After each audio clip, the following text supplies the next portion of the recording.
À l'âge de 16 ans, j'ai connu un gars dans la rue et c'est comme ça que j'ai vécu dans la rue.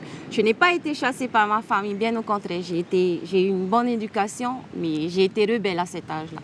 Est-ce une erreur d'adolescence qui l'a conduite à vivre en marge de la société? Brenda n'est pas encore une adulte lorsqu'elle débute un parcours de vie en dents de scie.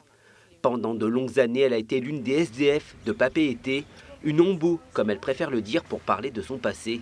Je sais que pour certains, c'est pas évident parce que les anciens avec qui j'étais durant ce vécu-là, ils y sont toujours dans la rue.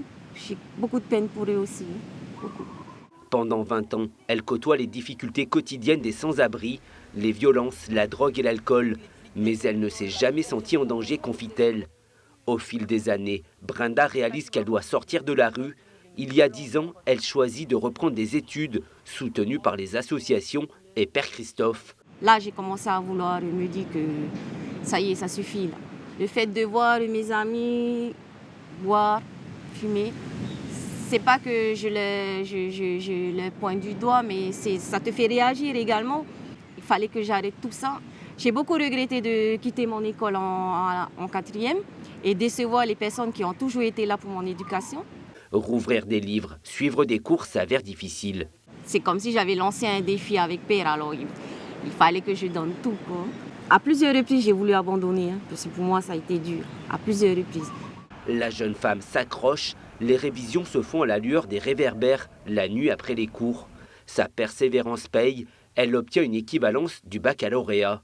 Immense joie de voir que quelqu'un qui un jour décide peut arriver jusqu'au bout.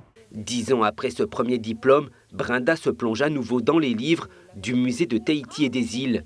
Depuis 9 mois, elle est en CAE médiation culturelle et suit le travail des équipes scientifiques. Voilà, elle est dans un environnement particulièrement studieux d'études et de recherche, mais comme je le lui expliquais, je pensais que c'était une bonne chose pour elle parce que ça allait lui permettre déjà de lui donner un cadre, d'être entourée de gens qui aussi étaient capables de l'aider et de lui apprendre également des choses, alors à la fois sur le patrimoine, mais aussi sur des techniques de travail toutes simples. En parallèle, elle vient d'obtenir à 41 ans une licence en Reo Maoi, un challenge débuté il y a 7 ans. Cette fois, toutes les matières sont validées. C'était une façon aussi de dire à mes camarades là dans la rue, les SDF, mais surtout les anciens et même les nouveaux qui viennent d'arriver, qu'on peut. C'est vrai que c'est certainement la seule que je connaisse qui ait passé sa licence sur de nombreuses années, presque 7 ans au total entre l'équivalent bac, mais dont la moitié, pratiquement, vraiment à la rue. Depuis quelques années, Brenda a retrouvé un toit. Au terme de son CAE, elle espère continuer à ouvrir des livres et faire des travaux de recherche. Elle souhaite continuer le travail de traduction et l'élaboration de jeux éducatifs pour la jeune génération.